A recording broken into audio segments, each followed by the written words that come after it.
ثم الرضا عن أبي بكر وعن عمر وعن علي وعن عثمان ذي الكرم. کافر کی اپنی نماز نہیں ہے. مولا علی شیر خدا رضی اللہ تعالیٰ نہ صرف حضور علیہ السلام کے زمانے میں، بعد کے دور میں بھی انہی کی اقتداء میں نماز پڑھتے رہے.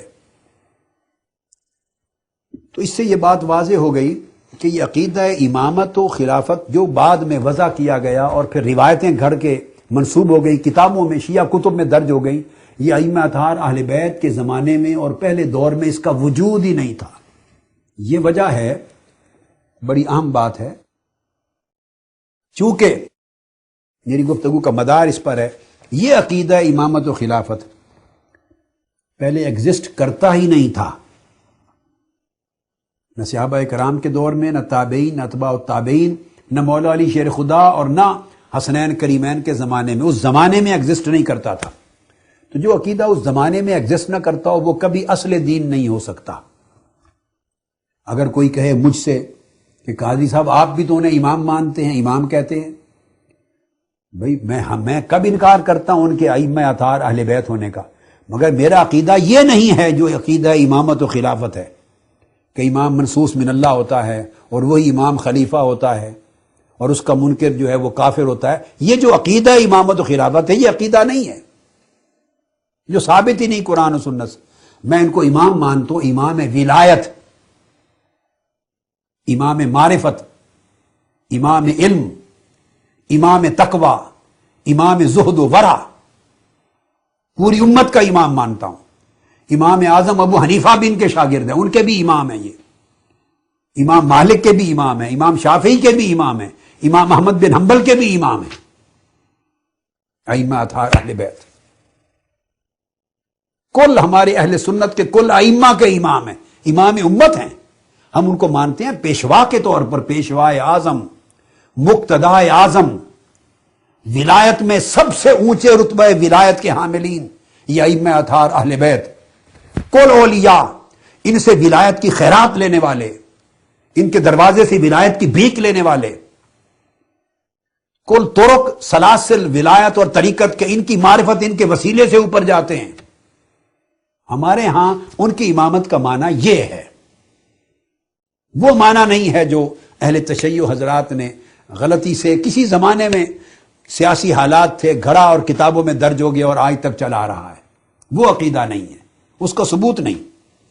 اور ایک بہت بڑا تاریخی ثبوت دینا چاہتا ہوں، بڑی امپورٹنٹ بات،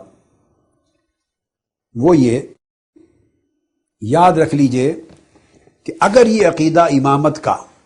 کہیں پہلے موجود ہوتا، ائمہ اطہار اہل بیت کے اپنے زمانے میں اگر اس کا وجود ہوتا، تو اہل بیت اطہار میں سے اپنے 25 امام اور بزرگ ایسے ہو گزرے جنہوں نے اپنے اپنے وقت میں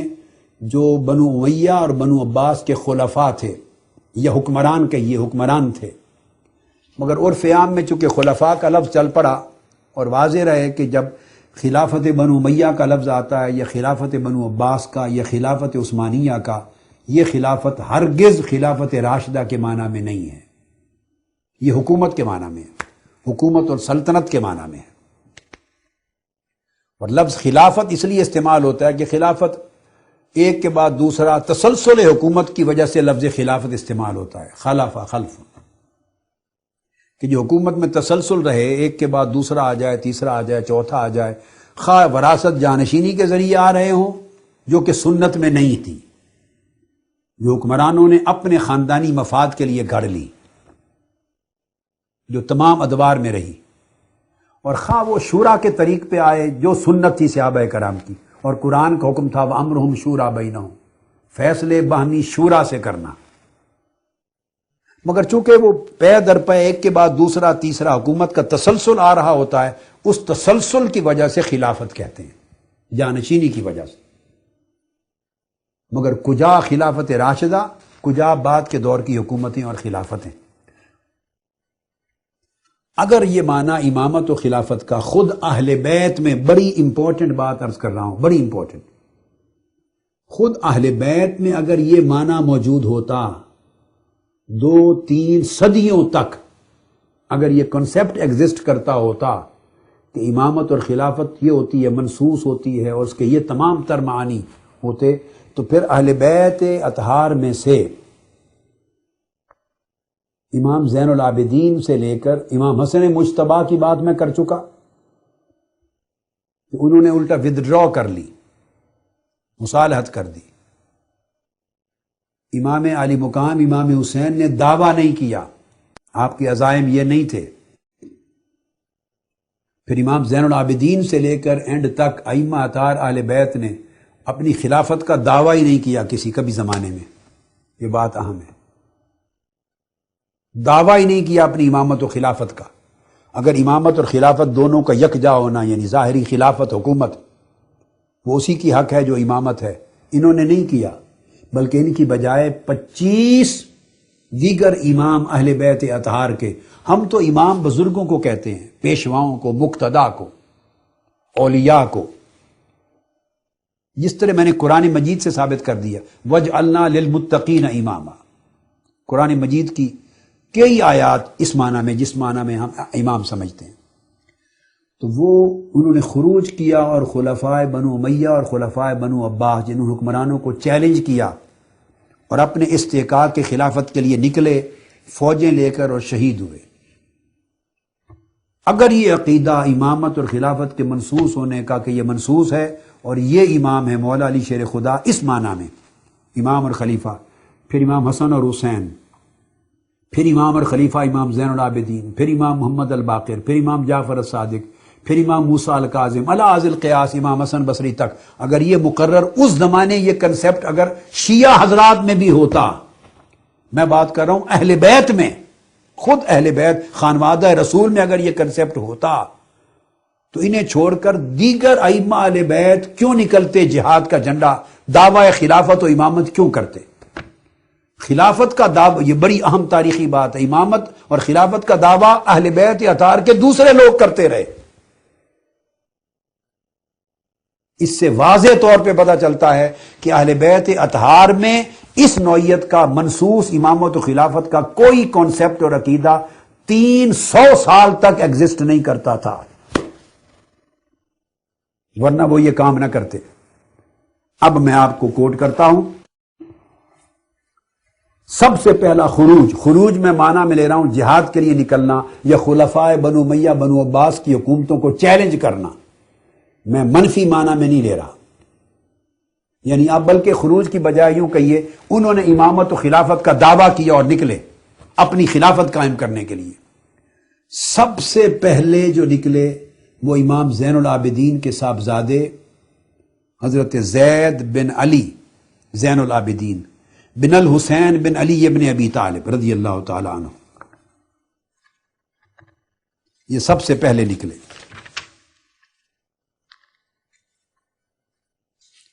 اب آپ دیکھیے یہ نکل رہے ہیں باہر اپنی خلافت اور امامت کا دعویٰ کر کے، اپنی خلافت قائم کرنے کے لیے،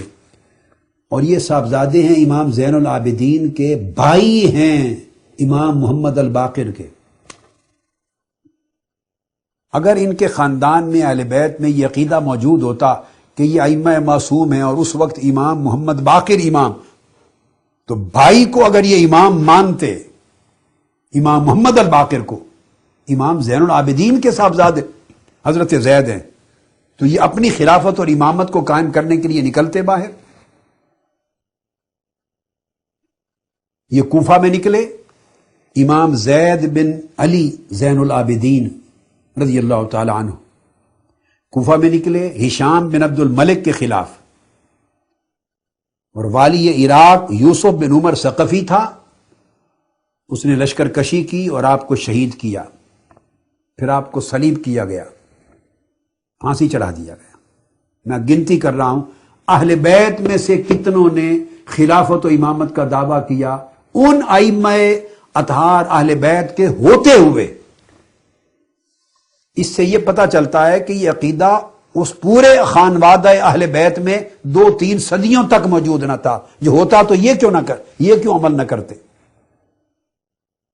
اور یہ جو ائمہ نکلے آل حسن میں سے بھی اور آل حسین میں سے بھی، کل بنو فاطمہ میں سے نکلے، پھر اس کے بعد تیسرے یحییٰ بن زید بن علی امام زین العابدین، تو امام زین العابدین کے پوتے نکلے۔ یہ امام جعفر صادق کا زمانہ ہے۔ یہ جوزجان میں گئے، ولید بن یزید بن عبد الملک کے خلاف اٹھے اپنی امامت اور خلافت کو قائم کرنے کے لیے، اور خراسان کا جو بھی گورنر وغیرہ تھا، پھر بالآخر جنگ ہوئی اور ان کو شہید کر دیا گیا۔ اپنی امامت اور خلافت قائم کرنے کے لیے اٹھے، جبکہ امام باقر بھی حیات ہیں اور پھر امام جعفر صادق حیات ہیں۔ ان کے ہوتے ہوئے اس کا مطلب ہے کہ اس وقت تک ان کے نالج میں، اس خاندان میں، اہل بیت پاک میں کوئی امام اور خلیفہ کا ایک ہونا اور منصوص ہونا، یہ کنسیپٹ ایگزسٹ نہیں کرتا تھا۔ جد و جہد کے لیے جانتے تھے کہ یہ غاصب ہیں، بنو امیہ کے، بنو عباس کے لوگ، تو غصب کیا ہوا حق چھین کر اپنی خلافت کو قائم کرنے کے لیے اٹھتے تھے۔ پھر تیسرے نکلے امام اہل بیت میں سے محمد بن عبداللہ بن الحسن بن الحسن، یعنی امام حسن المثنی، جو امام حسن مجتبی کے صاحبزادے ہیں، ان کے بیٹے نکلے محمد بن عبداللہ بن حسن المثنی، امام حسن مجتبی کے۔ انہوں نے مدینہ میں نکلے خلافت قائم کرنے کے لیے، اور اطراف و اکناف سے لوگوں نے ان کے ہاتھ پر بیعت کی۔ اور ابو جعفر المنصور کا زمانہ تھا، اس نے پھر عیسیٰ بن موسیٰ کو اور حمید بن قحطبہ کو وغیرہ وغیرہ لوگوں کو بھیجا، جنگجوئی کی، لڑائی ہوئی، آپ شہید کر دیے گئے۔ پھر اس کے بعد آپ نے اپنے بھائی کو اور ان کے بیٹے ادریس بن عبداللہ کو مغرب میں بھیجا، بربروں کا علاقہ تھا، بلاد مغرب، مراکش اور فاس، وہاں جا کے حکومت خلافت قائم کی، اور وہاں ان کا مزار ہے جنہیں مولائے ادریس کہتے ہیں، وہ ان کے پوتے تھے، وہاں خلافت اپنی قائم کی۔ یہ نکلے جب ائمہ اطہار اہل بیت موجود تھے، تو ان کا کنسیپٹ نہیں تھا کہ کوئی امام اور خلیفہ ایک ہی ہوتا اور منصوص من اللہ ہوتا ہے۔ پھر اس کے بعد حضرت ابراہیم بن عبداللہ بن الحسن بن امام حسن المجتبی، امام زین العابدین کے کزن، سگے کزن، امام زین العابدین امام حسین کے شہزادے، امام حسن المثنی امام حسن کے شہزادے، تو امام حسن المثنی کے پوتے ابراہیم بن عبداللہ، پھر وہ نکلے بصرہ پر، اپنی امامت و خلافت کا دعویٰ کیا، غلبہ حاصل کیا، پھر اہواز پر غلبہ حاصل کیا، پھر فارس کے علاقے پر غلبہ پایا، حتیٰ کہ ابو جعفر منصور وغیرہ ان لوگوں نے پھر جنگ لڑی ان کے خلاف اور ان کو شہید کر دیا۔ تو یہ اپنی خلافت اور امامت کو قائم کرنے کے لیے اٹھے۔ اس کا مطلب ہے کہ ائمہ اطہار اہل بیت کو اس معنی میں امام اور خلیفہ نہیں مانتے تھے، یہ بھائی بھی ہیں، سگے کزنز بھی ہیں، سب خلافت کے قائم کرنے کے لیے اٹھ رہے ہیں اس دور میں۔ عقیدہ کہاں تھا پھر وہ؟ پھر اس کے بعد اٹھے امام حسین بن علی بن الحسن بن الحسن بن الحسن بن علی بن ابی طالب، پھر وہ نکلے، انہوں نے فخ کے مقام پر غلبہ پایا، لوگوں نے ان کے ہاتھ پر بیعت کی اور عسکر کے مقام پر بیعت کی۔ یہ مقام مکہ معظمہ سے 6 میل دور ہے باہر، اور پھر ان کے اوپر حملہ کیا گیا 4000 کا لشکر لے کر، اور یہ شہید ہوئے۔ حضرت حسین بن علی بن الحسن شہید ہوئے۔ پھر یحییٰ بن عبداللہ نکلے، یحییٰ بن عبداللہ بن الحسن بن علی، ابو جعفر المنصور کے خلاف اٹھے، دیلم تک گئے، پھر شہید کیے گئے۔ پھر محمد بن جعفر بن یحییٰ نکلے، تاہرتا تک گئے، غلبہ ہوا، اور بالآخر پھر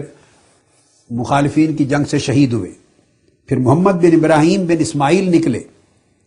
کوفہ میں مامون الرشید کے ایام میں نکلے، وہ خراسان میں تھا، پھر جنگ ہوئی،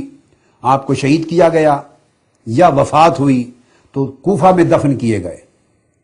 پھر امام محمد بن زید بن علی، پھر وہ نکلے جو حضرت زید کے پوتے ہیں، زید بن علی ان کے پوتے، پھر انہوں نے اپنی خلافت و امامت کو قائم کرنے کے لیے خروج کیا، خراسان کے طریقے، وہ بھی شہید ہوئے، یہ وفات ہوئی۔